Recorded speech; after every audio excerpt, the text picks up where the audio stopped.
For generations, the defense of Canada's vast and rugged skies has relied on American-made fighter jets, a powerful symbol of the enduring military partnership between the two neighbors. This collaboration has shaped not only Canada's Air Force, but also its role on the world stage. Since the early 1950s, the Royal Canadian Air Force has flown a succession of US-designed aircraft, from the nimble Saberjet to the supersonic Starfighter, and later, the versatile CF-18 Hornet. Each new generation of aircraft reflected not just technological progress, but also the deepening ties between Canada and the United States. This close alliance was formalized through NORAD, the North American Aerospace Defense Command, a unique joint US-Canadian command that has monitored and protected North American airspace since the height of the Cold War. NORAD's creation marked a new era of shared responsibility and trust. In 2022, after years of debate and delay, Canada made a historic commitment to purchase 88 F-35A Lightning II fighters from Lockheed Martin, a deal valued at $19 billion. This decision was seen as a major investment in the future of Canadian air power. The F-35 was chosen not only for its advanced capabilities, but also to ensure Canada's Air Force could operate seamlessly with the US and other NATO allies. Interoperability was key, promising to keep Canada at the heart of Allied defense operations. Yet, as the first jets were ordered and anticipation grew, political winds in Ottawa began to shift. Debates erupted over the cost, the process, and what the purchase meant for Canadian sovereignty.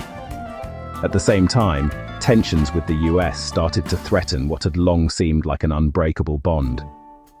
Questions arose about the future of the partnership, and whether Canada's interests would always align with its powerful neighbor. Suddenly, Canada's predictable path was in question. The future of its air defense, and its relationship with its oldest and closest ally, was now up in the air, with uncertainty looming over every decision.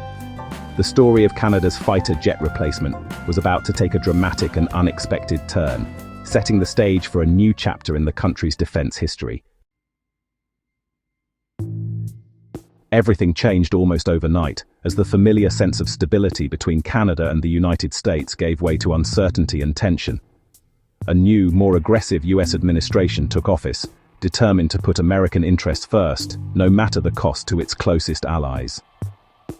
In early 2025, Washington imposed sweeping tariffs on Canadian imports, sending shockwaves through Canada's economy and leaving businesses scrambling to adapt. The White House didn't stop there. It singled out Canada's vital aerospace sector, threatening decertification and slapping a 25% tariff on Canadian-made components, jeopardizing thousands of jobs and billions in trade. Suddenly, the F-35 fighter jet deal, once a symbol of partnership, became a high-stakes bargaining chip in a much larger game. The US ambassador delivered a stark warning. If Canada reconsidered its F-35 purchase, NORAD itself could be restructured, with American jets patrolling Canadian skies, potentially without Canadian input or consent. This threat struck at the heart of Canadian sovereignty, raising urgent questions about who truly controlled the nation's airspace and security. To make matters worse, the F-35's advanced logistics and software systems were entirely controlled by the US, meaning that in a dispute, Canada could be locked out of its own jets, grounded by a foreign power. What was meant to guarantee Canada's security now looked more like a leash, restricting its freedom to act independently. Under mounting economic and political pressure, the Canadian government was forced to take a hard look at its F-35 commitment, weighing national interests against alliance obligations. Prime Minister Mark Carney's government began exploring alternatives, including a mixed fleet, fewer F-35s, supplemented by the Swedish Saab Gripen, a jet not tied to US control. This was about more than just aircraft. It was a bold move for independence, signaling a willingness to diversify partnerships and assert Canadian autonomy. Canada was making it clear. It would no longer take its most important relationship for granted and would defend its sovereignty, even if it meant difficult choices. The stakes had never been higher, and the world was watching to see what Canada would do next. The F-35A Lightning II is a technological marvel, stealthy, networked, and packed with sensors. Designed to evade radar and share information seamlessly with Allied forces, it represents the future of aerial warfare. Its advanced avionics and sensor fusion give pilots an unprecedented edge, making it one of the most sophisticated fighter jets ever built. It's the gold standard for air forces seeking cutting-edge capability, promising unmatched situational awareness and combat effectiveness. For countries looking to modernize their fleets, the F-35 is often seen as the ultimate choice. But the F-35 comes with major drawbacks. Its complexity means maintenance is challenging and costly, requiring highly trained crews and specialized equipment. It needs long, pristine runways, rare in Canada's remote Arctic. Harsh weather and limited infrastructure make operating the F-35 in these regions a logistical nightmare. Reliability is a problem. US reports show only 35 out of 55% of F-35s are ready to fly at any time. This means that despite their numbers, many jets are grounded for repairs or upgrades. Key upgrades like the Block 4 software and Meteor missile integration are years away. Until then, the jets can't reach their full combat potential. Many F-35s delivered to Canada can't fly real combat missions yet. They're essentially in a holding pattern, waiting for critical updates and new weapons. For now, they're stuck using older missiles, putting them at a disadvantage against adversaries with more modern arsenals. Canada faces a tough reality. It's buying an expensive, high-tech jet that's not fully ready for the fight. The investment is massive, but the immediate payoff is limited. The promise of fifth-generation dominance remains distant, as Canada waits for upgrades and improved reliability. The F-35's strengths are also its biggest headaches. Its advanced technology brings both power and persistent problems. Is this high-tech promise worth the price, or is Canada paying now for capabilities that may only arrive years down the road? Enter the Saab Gripen, a rugged, adaptable jet built for harsh conditions. Unlike the stealthy F-35, the Gripen excels in electronic warfare, jamming and confusing its enemies. Designed for Sweden's remote terrain, it can operate from short, rough runways and be turned around by small teams in minutes. This makes it ideal for Canada's vast, sparsely populated north. The Gripen boasts 70–80% availability, more than double the F-35.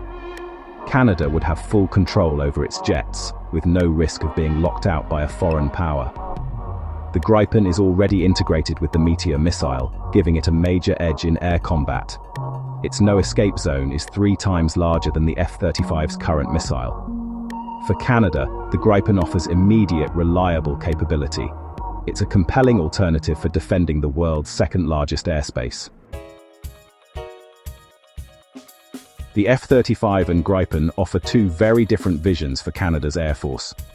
The F-35 is a stealthy, data-fusing hunter, perfect for high-tech coalition warfare. It thrives in contested airspace, working seamlessly with US and NATO allies. The Gripen is efficient, adaptable, and built for independent defense. Its electronic warfare suite and Meteor missile make it a formidable interceptor. The F-35 relies on a global US-managed logistics network, creating dependence. The Gripen is easy to maintain, with rapid turnaround and high availability. The choice: prioritize alliance interoperability or sovereign control and Arctic resilience. Canada's answer is no longer obvious. The true cost of a fighter jet is measured over decades. The F-35 is notoriously expensive, $35,000 to $50,000 per flight hour. The Gripen costs just $8,000 to $12,000 per hour, at least 3 times cheaper. Over 30 years, that's billions in savings. Canada's F-35 program has already ballooned by $8 billion over budget, before the full fleet is even delivered. The government faces a choice: spend more or buy fewer jets. The mixed fleet proposal is a creative response. Fewer F-35s for coalition missions, more Gripens for daily patrols. This approach balances interoperability with affordability. It's a pragmatic compromise, born from financial necessity. In an era of tight budgets, The Gripen's economy is hard to ignore. Dollars and cents could decide the future of Canada's Air Force. The fighter jet debate is also about Canada's economic future. Saab's Gripen offer includes a Canadian production centre with Bombardier, promising technology transfer and thousands of high-tech jobs. This could revive Canada's lost fighter manufacturing capability, a legacy left dormant since the Avro Arrow. The F-35 program brings contracts for Canadian firms, but these depend on staying in the US-led consortium. Political disputes could put those jobs at risk. Choosing the Gripen could also open doors to the next generation of fighter development, positioning Canada as a key partner in future projects. The choice is clear: be a parts supplier for the US, or build a sovereign aerospace industry. The decision will shape Canada's economy for decades. The proposal to move away from the F-35 has sparked fierce debate.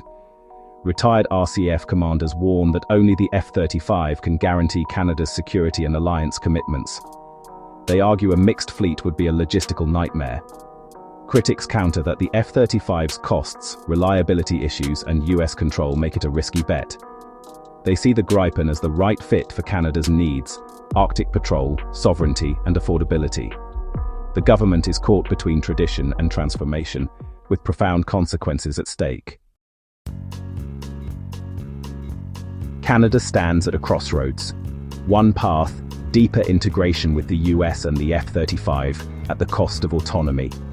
The other, a sovereign air force with the Gripen, tailored for Canada's geography and industry. The likely outcome? A mixed fleet, F-35s for coalition missions, Gripens for daily defense. This compromise aims to satisfy both military and political priorities. The debate forces Canada to ask, what does security mean in a changing world? The Gripen versus F-35 choice is about more than jets. It's about national identity and independence. The sky is waiting for Canada's answer.